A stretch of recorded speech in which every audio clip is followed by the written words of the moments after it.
வணக்கம், எல்லாருக்கும் வணக்கம். காசிகால பைரவே பைரவரப்பணம் சரணம் ஜெகன்மாதா புவனேஸ்வரி திருடி சரணம் காசி தேவகுல பண்டாராச்சாரியா திருப்பாரமப்பணம் சரணம் காசியோகரி தவதிரோ ராமநகரி திருப்பாரமப்பணம் சரணம் பிரபம்ம ஸ்ரூபம் வீரேஸ்வரி நரஹரி பாபாஜி திருடி அப்பணம் சரணம் ஓம் ஸ்ரீம் கால பைரவாய் கடாச்சம் ஓம் ஐம் சொன்ன பைரேஸ்வரி ஓம் கிளீம் யோகபேஷபுச்சம் சங்குரு பைரவாய் மங்களம் ஓம் ஸ்ரீம் கிளிமைம் ஜெகன்மாதா பிதா பிரபம்ம ஸ்ரூப பைரவம் திருடி அர்ப்பணம் சரணம். இந்த ஆண்டு வந்து குரோதி வருடம்னு சொல்லி நம்ம வருஷ பருப்பு 13ஆம் தேதி 4ஆம் மாதம் 2024 புது வருட பருப்பு பிறந்தது. இந்த ஆண்டு புது வருட பிறப்பிலிருந்து குரு பகவான் ஒரு ஆள் தான் பேச்சு ஆகிறார். பேச்சுனா இடம் மாறுவார். அதாவது இன்னைக்கு வந்து 1ஆம் தேதி 5ஆம் மாதம் 2 மாதம் 2/4 வந்து நம்மளுடைய குரு பகவான் நாளைக்கு மாறுறாரு. நாளைக்கு தேதி 1, நாளைக்கு புதன்கிழமை. நாளைக்கு வந்து குரு பகவான் வந்து மேஷ ராசியிலேருந்து ரிஷப ராசிக்கு பயிற்சி ஆகிறார். அதாவது வீடு மாறுறாரு சொல்லுவாங்க. அதாவது ராசி வீடு மாறுறார். அப்போ மேஷ ராசிக்காரவங்களுக்கெல்லாம் வந்து குரு பகவான் வந்து 2ஆம் இடத்துக்கு போவார் கணக்கு இருக்குது. 2ஆம் இடத்துக்கு போகும்போது தனம், வளர்ச்சி, ஒரு சுபிட்சம், தொழிலில் கொஞ்சம் முன்னேற்றம், வருமானம் இதெல்லாம் இருந்தாலும் ராகு பகவான் வந்து மீன ராசியில் உட்காந்துருக்கார். அப்போ ராகு பகவான் மீன ராசியில் இருப்பதால் எவ்வளோதான் வருமானம் வந்தாலும் அது தகுந்த மாதிரி செலவுகள் இருக்கும். ஆனால் அது வந்து சுப செலவுகளாக இருக்கும், ஒரு நல்ல செலவாகவும் இருக்கும். எப்படின்னா அந்த மாதிரி கோவில் திருப்பணிக்கு செலவு பண்ணுவாங்க, இல்லை வெளியூர் போயிட்டு வருவாங்க, கோவில் தரிசனத்துக்கு போயிட்டு வருவாங்க, இட வழிபாட்டுக்கு போயிட்டு வருவாங்க. இந்த மாதிரி ராகு பகவானும் கேது பகவானும் ஆன்மீகத்தை சில தொடர்பு கொடுப்பார். ஆனால் இந்த ராகு பகவானுக்கு ஒரே ஒரு பிரச்சனைகள் என்னன்னு சொன்னால் பேராசைப்படக்கூடாது.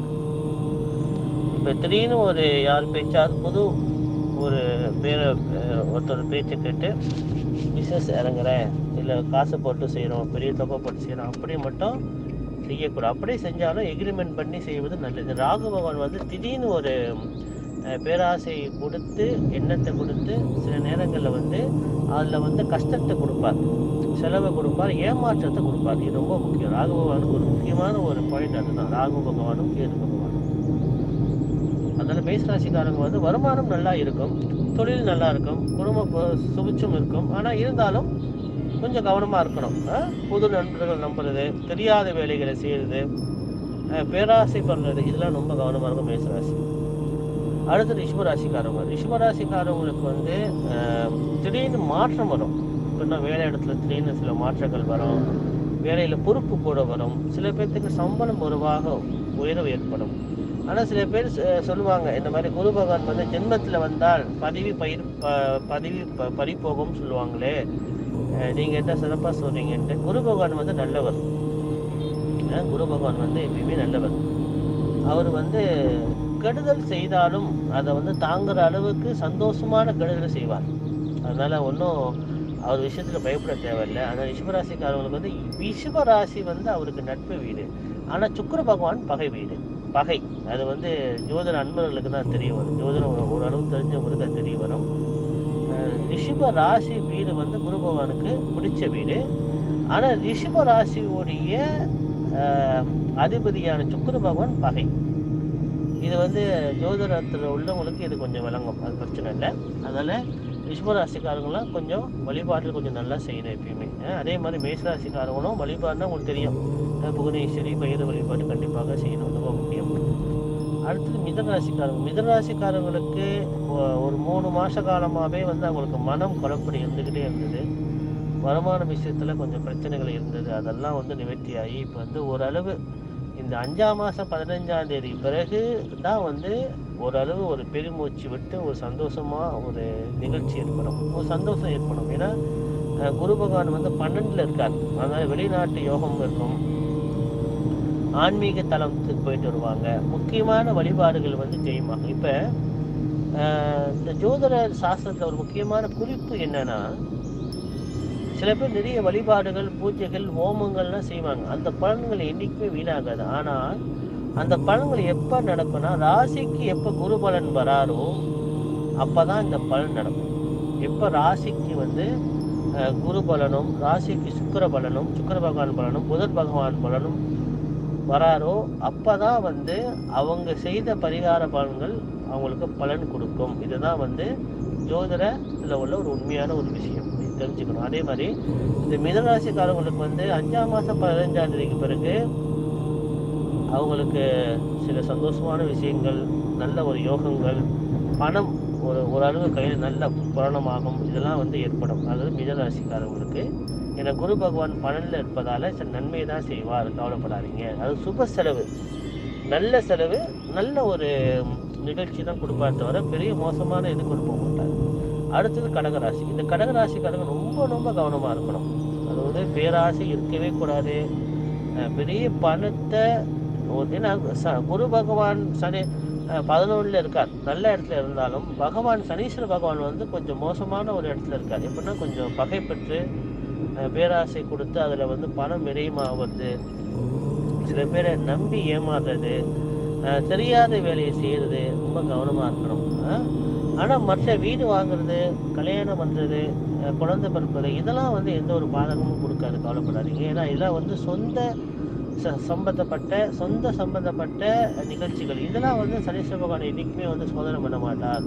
தெரியாத வேலையை செய்கிறது, தெரியாத நண்பர்களை, ஒரு புது ஆளை நம்பி பிஸ்னஸ் எடுக்கிறது, பெரிய வருமானத்தை நம்பி பெரிய பணத்தை வந்து பிஸ்னஸில் போடுறது, இதெல்லாம் ரொம்ப ஆபத்து. இந்த கடகராசிக்காரங்க ரொம்ப கவனமாக இருக்கணும். ஆனால் குரு நல்லா தான் இருக்காது, கவலைப்படாது. சில பேர் சொல்லுவாங்க குரு வந்து லாபத்தில் இருக்கிறார் இந்த ஆண்டு, அதாவது இந்த ஆண்டு லாபத்தில் குரு இருக்கிறார், அதனால வந்து கடகராசிக்காரங்களாம் வந்து கொஞ்சம் தைரியமாக வந்து செய்யலான்னு சொல்லுவாங்க தான், அது சரிதான். ஆனால் சனீஸ்வர பகவான் 2026 3ஆம் மாதம் வரைக்கும் சனி பகவான் கும்பராசியில் இருப்பதால் கடகராசிக்காரங்க ரொம்ப ரொம்ப கவனமாக இருக்கணும். ரொம்ப ரொம்ப கவனமாக இருக்கணும். ரெண்டாவது வந்து சிம்மராசி. சிம்மராசிக்காரங்களுக்கு நல்லா இருக்குது. ஏன்னா குரு பகவான் வந்து 9ஆம் இடத்துல இருக்கிறார். ஆன்மீகத்தில் வந்து நாட்டம் ஏற்படும், இவங்க நினைச்சது நிறைவேறும். திடீர்னு ஒரு மாற்றம் வரும் தொழிலில் ஒரு திடீர்னு ஒரு மாற்றம் வரும், எதிர்பார்க்காத விஷயங்கள் நடக்கும் சிம்மராசிக்கு. ஏன்னா சனீஸ்வர பகவானும் நல்லா இருக்கிறார், அதே மாதிரி குரு பகவானும் இந்த ஆண்டு நல்லா இருக்கார். அதனால ஆனால் இருந்தாலும் குரு வந்து 9ல் இருப்பதால் சில பேர்த்துக்கு அப்பா அம்மா வயசான ஒரு தாத்தா பாட்டி இந்த மாதிரி இருந்தால் அவங்களுக்கு ஏதாவது ஒரு கர்மம் செய்கிற நிலைமை ஏற்படும். சிம்மராசிக்காரங்க கர்மம்னா உங்களுக்கு தெரியும், சொல்ல வேணாம்.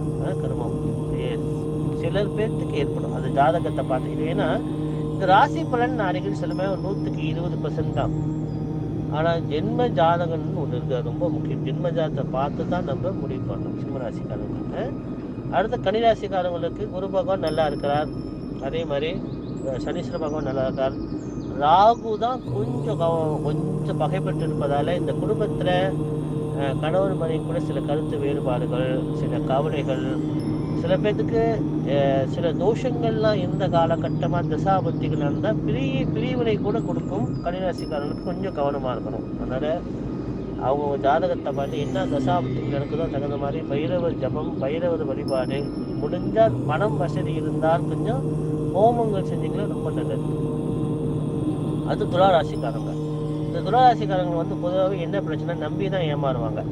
மற்றவங்களுக்கு நம்பி ஏமாறுவாங்க, அது அவங்களுக்கு ஒரு பெரிய பிக் பாயிண்ட். மற்றவங்க எப்படி இருக்காங்களோ இல்லையோ, நம்ம எப்படி இருக்காமோ இல்லையோ, மற்றவங்க நல்லா இருக்கணும்னு ஆசைப்படுறவங்க துளாராசிக்காரங்க. அது அவங்க பிள்ளைங்க ரொம்ப நல்லா இருப்பாங்க, அது அவங்க தர்மம்.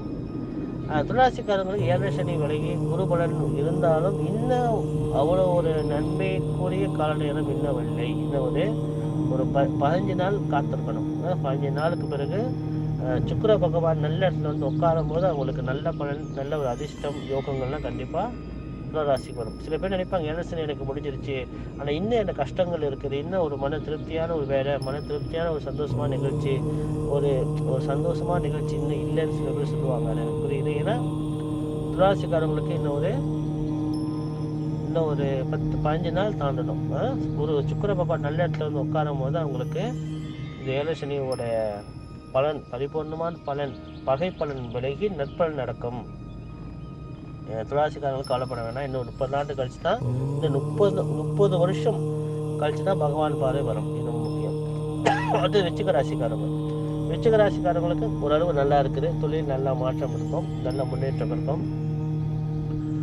சகோதர வகை கொஞ்சம் பகை ஏற்படும், ஆனால் ரொம்ப மோசமாக போகாது. சகோதர வகை வந்து சில கருத்து வேறுபாடு, குடும்பத்தில் சில கருத்து வேறுபாடுகள், குடும்பத்தில் கொஞ்சம் மன கசப்பு கொடுக்குமே தவிர இந்த குரு பயிற்சி. ஆனால் அவ்வளோ ஒரு மோசமான ஒரு இதுக்கு போகாது. நல்ல ஒரு பணம் வருமானங்கள் பெருகும், நல்ல முன்னேற்றத்தை கொடுக்கும் விருச்சிக ராசிக்காரர்களுக்கு. ஏன்னா குரு கொஞ்சம் சாதகமாக இருக்கிறார், சனி பகவானும் கொஞ்சம் சாதகமாக இருக்கிறார், ராகு கேது கொஞ்சம் நல்லா இருக்கும். என்ன ஒன்று, அடிக்கடி அலைச்சல் ரொம்ப இருக்கும், ரொம்ப அலைச்சல் கொஞ்சம் இருக்கும். கொஞ்சம் வழிபாடு கொஞ்சம் நல்லா செஞ்சீங்கன்னா போதும். அடுத்தது வந்து தனுசு ராசிக்காரங்க. தனுசு ராசிக்காரங்க 7 சனி விலகினாலும் ஏதோ ஒரு நன்மைக்கான கால நேரம் இன்னும் இல்லை. இன்னும் ஒரு 6 மாதம் காத்திருக்கணும் தனுசு ராசிக்காரங்க. 6 மாதத்துக்கு பிறகு சில நன்மைக்கான நிகழ்ச்சிகள், தொழில் வருமானம் சிறக்கும். ஏன்னா அவங்க ரொம்ப இழந்திருப்பாங்க நம்பி. இந்த தனுசு ராசிக்காரங்க சீக்கிரம் ஏமாத்துறானா தெய்வ வழிபாடு தான். நம்பிக்கை இறைவன் மேல பாரத்தை போட்டு நம்பிக்கை அவங்க எது செஞ்சாலும் அவங்களுக்கு வெற்றி. இறைவன் தான் அவரை காப்பாற்றுவாங்க. ஆனால் இதுக்கு முன்னால நிறையா ஏமாற்றம் ஏற்பட்டிருக்கும் தொழிலில், வருமானங்கள் ரொம்ப விரயமாக இருக்கும். அதெல்லாம் வந்து அவர் தனுசு ராசிக்காரங்களுக்கு இதுக்கு பிறகு தான் அவங்களுக்கு வந்து சேமிப்பு கொஞ்சம் நல்லா இருக்கும். அதாவது இன்னும் ஒரு 6 மாதம், ஏன்னா குரு பகவான் நல்ல இடத்துல தான் இருக்கார். இருந்தாலும் பகவானும் நல்ல இடத்துல இருக்கார். ராகு எது கொஞ்சம் வகைப்பட்டு அப்பப்போ ஏதாவது சில மன கசப்பு, ரொம்ப மோசமான இடத்துக்கு போகாது, ஆனால் அப்பப்போ ஏதாவது ஒரு மன கசப்பு கொடுத்து போவார், அவ்வளோதான். ஆனால் அது பெரிய ஒரு இக்கட்டான சூழ்நிலைக்கு போகாது. வழிபாடுகள் கொஞ்சம் நல்லா செஞ்சால் போதும். ஆனால் பொதுவாகவே தெய்வ நம்பிக்கை அதிகமான ஒரு ராசி வந்து தனுசும் துலா ராசிக்காரங்க தான். இது 2 ராசிக்காரங்க எப்பவுமே தெய்வத்து மேல் நம்பிக்கை ரொம்ப இருக்கும். அதனால் அவங்க எப்பவுமே இறைவன் அவங்க கூட இருப்பாங்க, அதனால பயப்பட வேணாம். அடுத்து மகராசிக்காரங்க வந்து பேராசி இருக்கவே கூடாது, ரொம்ப கவனமாக இருக்கணும். மகராசிக்காரங்களுக்கு சில ஏமாற்றங்கள் இருக்குது. ஆனால் மகராசிக்காரங்க குரு நல்லா இருக்கா, சரி நல்லா இருந்தாலும் ஆனால் கொஞ்சம் ஏமாற்றங்கள் இருக்கும், கொஞ்சம் கவனமாக இருந்துக்கிட்டால் போதும். வழிபாடு கொஞ்சம் நல்லா கொஞ்சம் செஞ்சுட்டு வரணும். அடுத்தது வந்து கும்பராசிக்காரங்க ரொம்ப கவனமாக இருக்கும். ஏன்னா இந்த தனுசு ராசி மகர ராசிக்காரங்களுக்கும் 7 சனி இன்னும் ஒரு 4 வருஷம் இருக்குது. ஒரு கூட்டி கழிச்சு பார்த்தா ஒரு 4.5 வருஷம் இருக்குது. கும்பராசிக்காரங்களுக்கும் இன்னும் ஒரு 2.5 வருஷம்.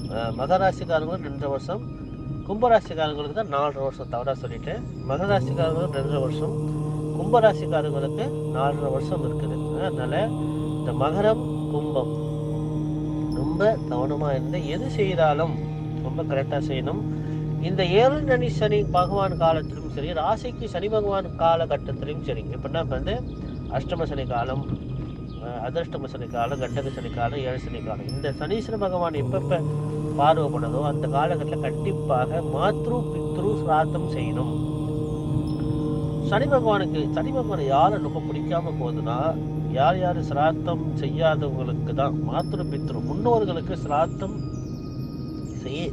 செய்யாதவங்களுக்கு தான் பகவான் ரொம்ப அழுத்தி பிடிப்பார். இது ரொம்ப முக்கியம். அதனால எல்லாரும் சிராத்தம் கற்றுக்கிட்டு எளிய முறையில் கண்டிப்பாக செய்யணும், ரொம்ப முக்கியம். இந்த கும்பராசிக்காரங்க ரொம்ப கவனமாக இருக்கணும். ஏன்னா ஜென்ம பகவான் சனின்னு சொல்லுவாங்க. ஜென்ம சனி வந்து திடீர்னு கட்டத்தை கொடுக்கும், திடீர்னு உடல் பாதகம் மற்றும் உடல் நோய்கள் கொடுக்கும், திடீர்னு ஒரு கவலையை கொடுக்கும், பெருங்கவலை கொடுக்கும். ரொம்ப கொஞ்சம் அவ்வளோ சிறப்பாக சொல்ல முடியல. ஆனால் இருந்தாலும் குரு சாதகமாக இருப்பதால் எல்லாமே சமாளிச்சிருவாங்க. அதனால் இந்த ஆண்டு வந்து கொஞ்சம் வழிபாடு கொஞ்சம் நல்லா செய்யணும். வேத வழிபாடு, ஹோமங்கள் முடிஞ்சால் ஹோமங்கள் செஞ்சால் ரொம்ப நல்லது. அடுத்தது வந்து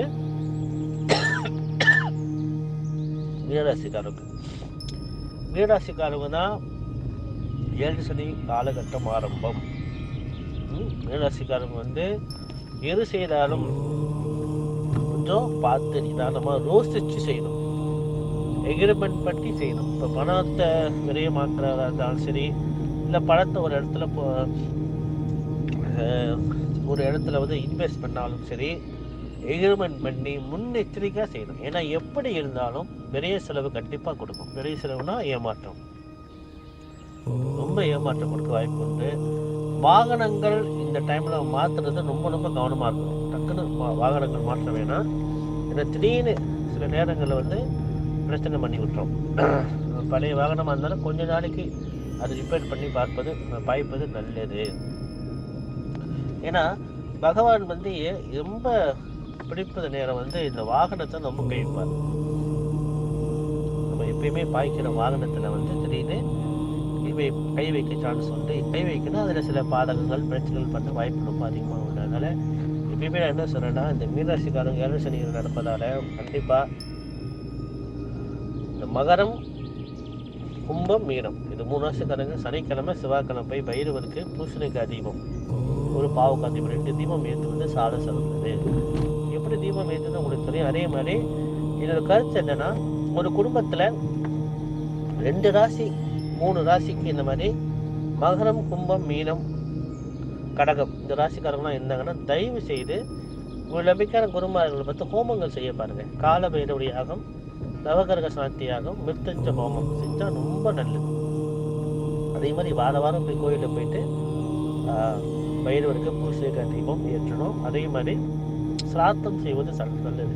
இந்த ராசி பலன் வந்து 100க்கு 20% தான் பலன் வேலை செய்யும். அதனால அவங்க ஜென்ம ஜாதகத்தை வைத்து ராசி பலனை பார்த்து தான் நம்ம ஒரு பலனை நிர்ணயம் பண்ண முடியும்.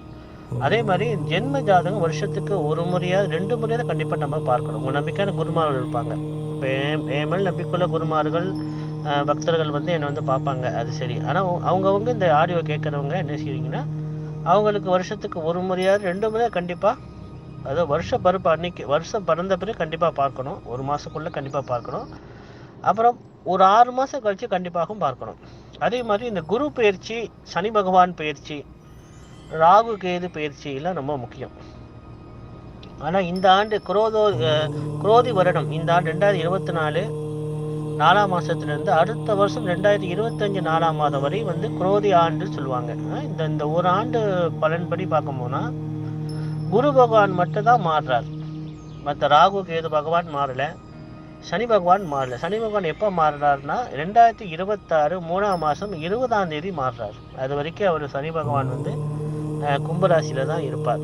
அதனால் இந்த கும்பராசிக்காரவங்களும் சரி, கடகராசிக்காரங்களும் சரி, மகர ராசிக்காரங்களும் சரி, கும்பராசிக்காரங்களும் சரி, மீனராசிக்காரங்களும் சரி, கடைசியாக கொஞ்சம் கவனமாக இருப்பது சிம்மராசிக்காரங்க. ஏன்னா 7ல் வந்து சனி பகவான் இருக்கார் இல்லையா. அதனால் கூட்டாளி வகை கொஞ்சம் கவனம், தொழில் வகை கவனம், கூட்டு பிஸ்னஸ் வகையில் கவனம், கடன் வாங்க விஷயத்தில் கவனம், இதெல்லாம் வந்து சிம்மராசிக்காரங்க கொஞ்சம் கவனமாக தான் இருக்கணும். ஆனால் எது எப்படி இருந்தாலும் ஐயா, இந்த பைரவர் வழிபாடு நல்ல சரிவர ஹோமங்கள், ஜபங்கள், பூஜைகள் நான் சொல்கிற மாதிரி செஞ்சுட்டு வரவங்களுக்கு எப்படி இருந்தாலும் ஆண்டவனை காப்பாற்றுவார். இது அனுபவத்தில் உண்மை. அதனால் நான் வந்து பைரவரை ப்ரொமோட் பண்ணுறேன்னு நினைக்காதீங்க. பைரவர் நான் உயர்வாக பேசுகிறேன், மற்ற தெய்வத்தை நான் தவறாக பேசுகிறேன்னு நினைக்காதீங்க. மற்ற தெய்வங்கள் நீ கும்பிட ஆசைப்படுறது கும்பிடுங்க, தப்பு இல்லை. சில பேர் விநாயகர் பக்தியாக கும்பிடுவாங்க, கும்பிடுங்க. முருகனை பக்தியாக கும்பிடுவாங்க, கும்பிடுங்க. ஐயப்ப சுவாமியை பக்தியாக கும்பிடுவாங்க, கும்பிடுங்க, தப்பு இல்லை. ஆஞ்சநேய சுவாமியை பக்தியாக கும்பிடுங்க, கும்பிடுங்க. துர்காதேவி எல்லாம் கும்பிடுங்க. ஆனால் எது எப்படி கும்பிட்டாலும் வீட்டில் புவனேஸ்வரி ஸ்ரீ பைரவர் படம் வச்சு கண்டிப்பாக விளக்கேற்றுங்க. அதே மாதிரி கடைசியாக காலயத்தில் எந்த தெய்வத்தை கும்பிட்டாலும் கடைசியாக போயிட்டு காலபைரவருக்கு ஒரு பல தீபம் போடுங்க. பூசணிக்காவிலையோ இல்லை தேங்காவிலையோ கண்டிப்பாக போடுங்க. தயவு செய்து சிராத்தம் கண்டிப்பாக கற்றுக்குங்க. கண்டிப்பாக சிராத்தம் கற்றுங்க. இப்போ ஒரு ஜாதகம் நான் கணிச்சேன். நான் அந்த அவங்க யாருன்னு சொல்லலை. அவங்களுக்கு பிறந்த குழந்தை வந்து வியாதிபாத யோகத்தில் வந்து பிறந்திருக்குது.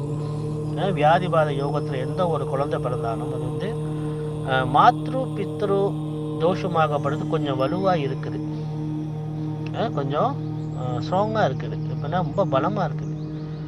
அதனால் அது என்ன செய்யும் சொன்னால் 40 வயசில் தான் ஒரு மாத்ரு பித்ரு தோஷம் வேலை செய்யும். 40 வயதுக்கு பிறகு தான். அதுக்காக நான் வந்து பயமுத்து நினைக்காதீங்க. ஏன்னா என்னோடய அனுபவத்தில் நான் வந்து நிறைய குழந்தை ஜாதகம் நான் பார்க்கும்போது, இது பைரவருக்கு தெரியும், நான் போய் சொல்ல மாட்டேன். நான் இந்த பைரவர் வழிபாடை நான் ஆரம்பித்த பிறகு நிறைய ஜாதகம் நான் பார்த்துருக்கேன். பைரவர் வழிபாட்டில் உள்ளவங்களோட ஜாதகத்தை நான் ரொம்ப பேரை பார்த்துருக்கேன். எல்லாத்துக்கும் ஓரளவு 100க்கு 90% மாத்ரு பித்ரு தோஷம் இருக்குது, நான் பார்த்துருக்கேன். ஆனால் அவங்க இந்த வழிபாடுனா கரெக்டாக பின்பற்றி ஆனால் அவங்களுக்கு பிறக்கிற குழந்தைங்களுக்கு அந்த மாத்ரு தோஷம் இல்லை, மாத்ரு பித்ரு தோஷம் இல்லை. இது உண்மை. நான் அனுபவத்தில் நான் பார்த்துருக்கேன்.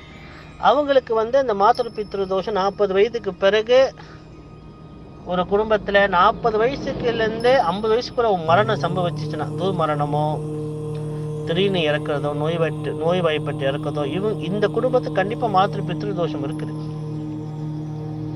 ஆனால் அவங்க நல்ல வழிபாடு செய்து பூஜைகள், சிராத்தங்கள், ஹோமம் எல்லாம் செஞ்சுட்டு வரும்போது அவங்க பிறக்கிற குழந்தைங்களுக்கு மாத்திரு பித்ரு தோஷம் இல்லை. நான் பார்த்துருக்கேன். அவங்க குழந்தை நல்லா, அதனால தான் மந்திர பேர் வச்சிருங்க ஒரு அடியான்னு சொல்லுவேன். ஏன்னா மந்திர பேர் வைக்கும் போது அந்த பிள்ளைங்களுக்கு அந்த வருங்காலத்தில் மந்திர பேர் தான் வைக்கணும். அது என்னை குருவாக ஏற்றுக்கிறவங்க அத்தனை பேர் தயவுசெய்து மந்திர பேரை வைங்க. பைரவோட சமஸ்கிருத மந்திரத்தை பேரை வைங்க. எனக்கு என் முன்னோர்கள் சொன்னது, என் பிள்ளைக்கு நான் வச்சது. உங்கள் பிள்ளை வேற, என் பிள்ளை வேற இல்லை. எல்லா பிள்ளைங்களும் ஒரு பிள்ளை தான். ஏன்னா வருங்காலத்தில் நான் இறந்த பின் பைரவர் என்னை கேள்வி கேட்கக்கூடாது. நீ ஏன் சொல்லி கொடுக்கல? என் ஆன்மாக்கிட்ட பைரவ கேள்வி கேட்கவே கூடாது. நான் எப்பயுமே கரெக்டாக சொல்லிடுவேன். கேட்குறது கேட்காது அவங்க இஷ்டம். அதுதான் என்னோட தர்மம். ஏன்னா நான் என் பிள்ளைக்கு மந்திர பேர் வச்சுட்டு மற்ற பிள்ளைகளுக்கு மந்திர பேர் நான் வைக்கக்கூடாது, மாடர்னாக வைக்கணும்னு சொல்லவே மாட்டேன். ஏன்னா அது பெரிய தோஷம், எனக்கு பெரிய தோஷம், குரு தோஷம் சேரும். ஏன்னா நம்மளுக்கு ஒரு பரிகாரமோ மற்றவங்களுக்கு ஒரு பரிகாரமோ சொல்லி கொடுக்க பெரிய தப்பு. ஆனால் ரொம்ப குருக்களுங்க செய்கிறாங்க. இப்போ ராமேஸ்வரத்தில் அனுப்பியே பார்த்தேன். போன வருஷம் ராமேஸ்வரம் நான் போயிட்டு வந்தேன்.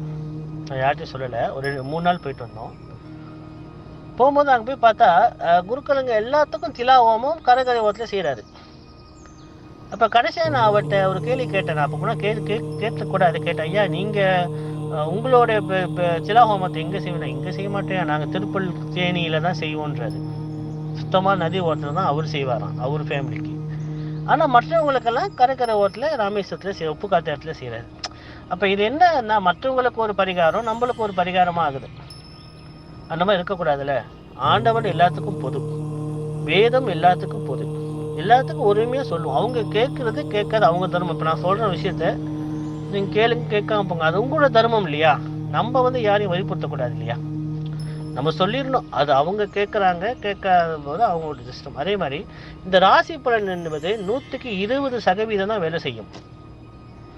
100% வேலை செய்யும். அதன் பின் ஜாதகம் ரொம்ப முக்கியம். வருஷத்துக்கு ஒரு முறை கண்டிப்பாக பாக்கிய பஞ்சாங்க அடிப்படையில் கணிச்சு அது கரெக்டாக பாருங்கள். திருக்கணிதம் தப்புன்னு சொல்ல மாட்டேன். அது எனக்கு ஒத்து வர மாட்டேது, அவ்வளோதான். எனக்கு அது சரியாக வர மாட்டேது. ஆனால் மற்றவங்களுக்கு அது சரியாக வருதுன்னு சொல்கிறாங்க. அது ஓகே, நல்லது. மற்றவங்களுக்கு அது சொல்லி வேலை செஞ்சால் நடக்கட்டும், தப்பு இல்லை. சரிம்மா. காசிகால பைரவி, பைரவர் அப்படம் சரணம், ஜெகன்மாதா புவனேஸ்வரி திருவடி சரணம்.